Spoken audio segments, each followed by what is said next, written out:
I do have a question of the conduct of the IDF troops on the ground. Something I've been wondering, when we saw the casualty list before they put a blackout order on it in the media, like we were seeing like 19-year-old sergeants and like sometimes I saw a 21-year-old major. So from my experience, who, I didn't get a fire team until I'd like done 2 combat deployments, and I definitely wasn't 19 at all. It just seems like, why are they so young? And are they undisciplined on the ground? Do they know what they're doing? Do they have any like standing orders? Like what exactly is going on with them? Because they're saying they're going to go back in and reinvade the Gaza Strip. And I'm like, are you even disciplined enough to perform complex operations in a dynamic environment? What's your assessment on that? So the forces in the South, or in Gaza, period, are the reservists, the conscripts. They're the conscripted force that was brought up, put into reserve duty, and put in there with little to no training, don't have experience. Soldiering is not their job. Young, inexperienced. The forces that they have that are going to be in Gaza, that are going to be doing this occupation, if you will, because they're going to need a lot of, occupation takes a lot of people.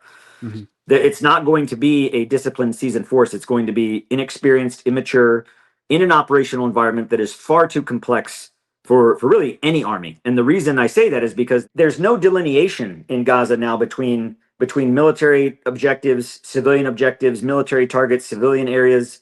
Again, they put the distribution sites in the middle of active combat areas. There's no distinction in it for an Israeli soldier going into that situation, where in 1 minute you're surrounded by 9,000 to 10,000 starving people. When things get so chaotic, it just takes one catalyst, one event, to turn that thing into mayhem. And that's what happens in these events. It's, there's panic and there's fear on both sides. Someone takes a shot and then everybody shoots, and then it turns into chaos. And that's how a lot of these stampeding, shooting, suffocation from stampeding. I mean, seeing a human being trampled to death and suffocated from being trampling to death is one of the most brutal things I've ever seen. And no, they do not have the discipline and the professionalism to be able to do an occupy by force, if you will, mission at that scale in this area. And it's going to be ugly.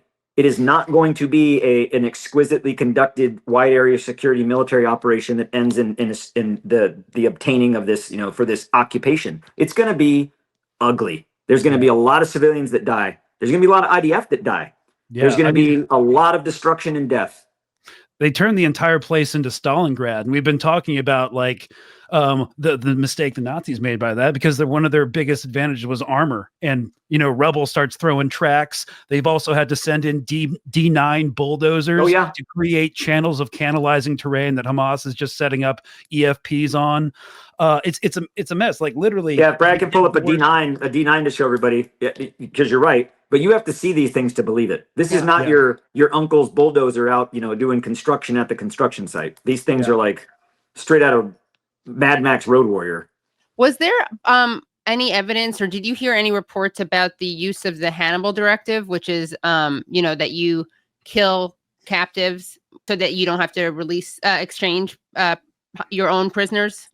I have not directly heard of that directive in terms of it being a directive, but I have heard of it at times being done that way. Even some of the Israeli soldiers in the areas south by the sites. I mean, the first day I was out there on distribution site 1, and I was walking around the perimeter, just kind of doing a leader's recon, and there was an Israeli unit there, and they were just kind of taking a break, and they were on the foot patrol, and they were taking a break, and I stopped to ask them, and just kind of talk with them, and they were like, "Hey, are you an American here with the aid distribution?" I was like, "Yeah." They're like, "Why are you feeding our enemies?" I was like, "Well, I don't think women and children are your enemies. I mean, we're just feeding starving people." And they're like, "Everybody's the enemy." So that mindset is ingrained all the way down to the troop level, if you will, all the way down to the strategic corporal. They have that mindset of everybody's the enemy, and that mindset of the whole prisoner thing. One night we were, it was very, very late, and we at each of the sites we had a group of 30 local Palestinians from within Gaza that had been vetted, that had been brought to the sites to work on the sites with us to assist with distribution when we had Palestinians on site and helping with the distribution. So one night we got this, this phone call from, someone you don't know who it is type of thing, where the phone rings in the tactical operations center, and the phone, it's like, hello, and it's like, hey, there's a Hamas guy on site number 1. You're like, who's this? And the phone clicks, and you're like, that's weird. So then you try to figure that out, and the IDF were claiming that one of our local workers there was affiliated with Hamas, and all of these local workers were vetted by the Israeli government themselves. And so we're like, well, are you sure? Because I don't know, that doesn't seem right. Well, how this worked with this exchange of this person needed to go was, the IDF told us, they're like, hey, send him out the front gate and have him walk north, and when he gets to the corridor, he can go home. This guy lived in Khan Yunis. That's 20 kilometers away. It's not just a walk down the block. And when this guy left that gate, I just thought to myself, I'm like, we're never going to see that guy again.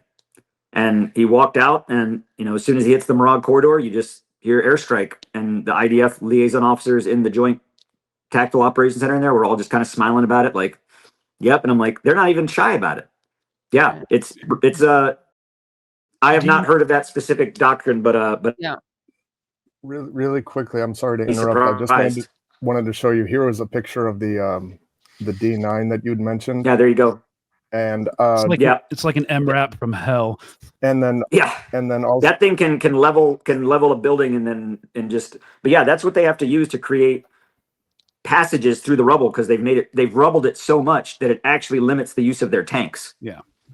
I mean, in the past, I'm not going to show it, but I mean, there on social media, there's been footage.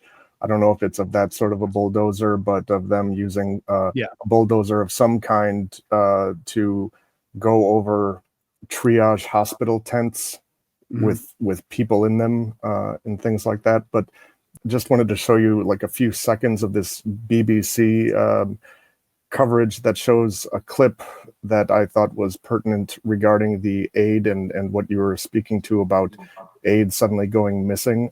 Here's just a few seconds of that. Hunger, chaos, and death. Family protects some aid convoys for money. The fact they're not attacked by the IDF suggests it is with Israel's consent. So it just for a few seconds shows like armed people on these trucks, and the person, as you heard the reporter making the supposition or the inference that since that was being allowed, clearly Israel okayed it.